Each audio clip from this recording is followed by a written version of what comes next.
नमस्कार, मी अमित काळे न्यूज डंकामध्ये आपलं मनापासून स्वागत करतो। रक्षा संशोधन व विकास संघटना म्हणजेच DRDOनं स्वदेशी लष्करी लढाऊ पॅराशूट प्रणाली विकसित केलेली आहे। या प्रणालीचे यशस्वी लढाऊ फ्री फॉल जंप 32,000 फूट उंचीवर करण्यात आली। ही उडी भारतीय वायुसेनेच्या जंपर्स विंग कमांडर विशाल लखेश RJ सिंह आणि विवेक तिवारी यांनी घेतली। ही पॅराशूट प्रणाली आग्रा येथील मलपुरा ड्रॉपिंग झोनमध्ये तैनात करण्यात आली होती। या यशस्वी चाचणीत स्वदेशी प्रणालीच्या कार्यक्षमता, विश्वसनीयता आणि उन्नत डिझाईनचं उत्कृष्ट प्रदर्शन झालं। या उपलब्धीमुळे MCPS ही एकमेव पॅराशूट प्रणाली बनलेली आहे जी 25,000 फूटपेक्षा जास्त उंचीवर तैनात करता येते। या प्रणालीचा उपयोग भारतीय लष्कर करणार आहे। संरक्षण मंत्री राजनाथ सिंह यांनी या यशस्वी प्रदर्शनाबद्दल DRDO, सशस्त्र बल आणि उद्योग जगताचे अभिनंदन केले। त्यांनी या यशाला भारताच्या स्वदेशी रक्षा क्षमतांचा विकासातील महत्त्वपूर्ण टप्पा म्हणून वर्णन केलं।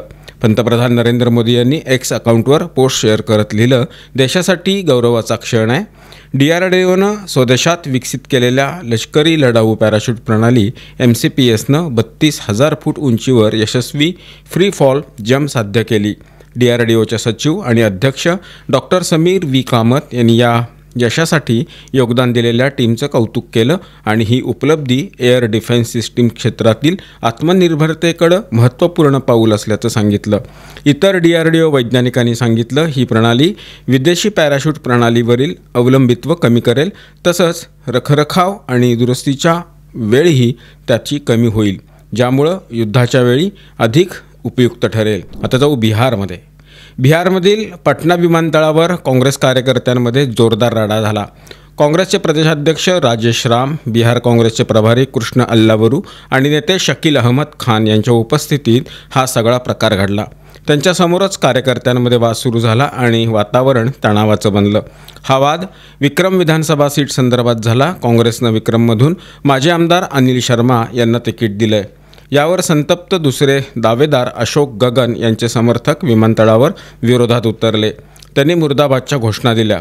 दिल्लीहून आलेल्या काँग्रेस नेत्यांच्या समर्थकांशी ते भिडले। या दरम्यान दोन्ही पक्षांमध्ये मारहाण झाली। राजकीय पार्श्वभूमी पाहता विक्रम सीटवर 2020 मध्ये सिद्धार्थ सौरव काँग्रेसच्या तिकिटावर जिंकले होते, परंतु नंतर नितीश कुमार यांच्या बहुमत परीक्षणादरम्यान NDA मध्ये ते सामील झाले। आता भारतीय जनता पक्षानं त्यांना विक्रममधून उमेदवारी दिलेली आहे। या घटनेनंतर काँग्रेसमध्ये तिकीट वाटपाबाबत अंतर्गत गटबाजी उघडकीस आली। पक्षाच्या आतल्या गटामधील असंतोष आणि मतभेद स्पष्ट दिसून येत आहेत। विमानतळावर वरिष्ठ नेत्यांच्या उपस्थितीत घडलेला हा मारहाणीचा प्रकार पक्षाच्या प्रतिमेवर प्रश्नचिन्ह निर्माण करतो आणि संस्कृतीचं दर्शन सुद्धा घडवतो। राज्यसभेचे सदस्य आणि समाजसेवक सुधा मूर्ती यांनी कर्नाटकमध्ये चालू असलेल्या कास्ट सर्वेमध्ये सहभाग घेण्यास नकार दिलाय। ही माहिती त्यांनी स्वतः दिली। हा survey Karnataka state commission for backward क्लासेसद्वारे आयोजित केलेला आहे। सुधा मूर्ती आणि त्यांचे पती इन्फोसिसचे फाउंडर नारायण मूर्ती यांनी म्हटलं की त्यांचा संबंध कोणत्याही मागास वर्गाशी नाही, त्यामुळे या सर्वेमध्ये त्यांचा सहभाग आवश्यक नाही। सुधा मूर्ती यांनी सेल्फ डिक्लेरेशन फॉर्मवर सही करून सरकारला कळवलं की त्यांचं कुटुंब या सर्वेमध्ये सहभागी होणार नाही, कारण त्यामुळे सरकारच्या उद्दिष्टांची पूर्तता होणार नाही।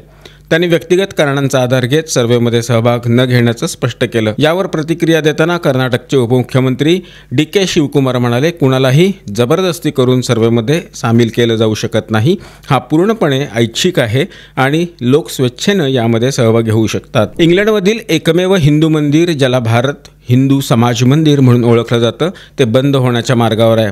स्थानिक परिषदेनं त्या इमारतीची विक्री करण्याचा निर्णय घेतला ज्यामध्ये हे मंदिर आहे। हे मंदिर 1984 मध्ये न्यू इंग्लंड कॉम्प्लेक्समध्ये स्थापन करण्यात आलेलं होतं आणि कॅम्ब्रिजशायर, नॉर्फॉक आणि लिंकनशायरमधील सुमारे 13,500 हिंदू तिथं श्रद्धेनं जात होते। ही इमारत परिषदेच्या मालकीची आहे आणि परिषद आपलं कर्ज फेडण्यासाठी ही इमारत विकण्याच्या विचारात आहे। मंदिराचे अध्यक्ष किशोर लदवा यांनी सांगितले, एप्रिलमध्ये त्यांनी 1.3 मिलियन पाउंड्सची बोली लावलेली होती, ज्यावर परिषद मंदिराच्या सामाजिक सेवांचा विचार करून 5,04,000 पाउंड्सची सवलत देण्यास तयार होती।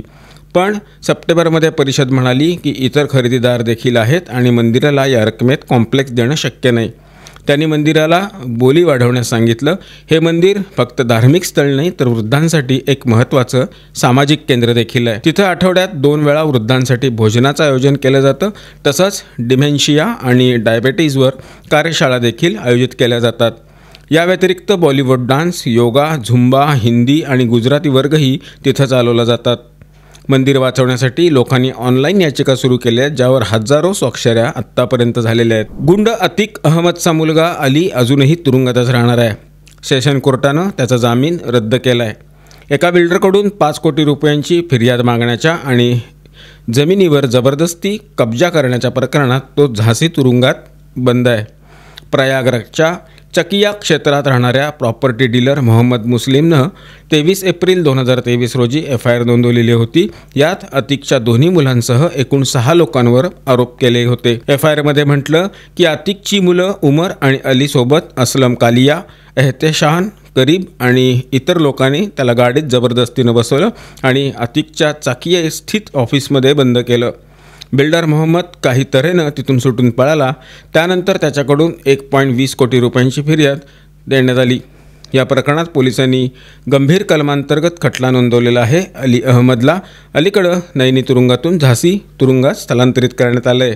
तो सध्या आता इथंच राहणार आहे. त्याचा मुक्काम तुरुंगातच असणार आहे. मित्रांनो, या व्हिडिओच्या माध्यमातून मांडण्यात आलेले विषय आपल्याला कसे वाटले याबद्दल आपली मतं, आपल्या प्रतिक्रिया कमेंट बॉक्समध्ये नोंदवून अवश्य कळवा.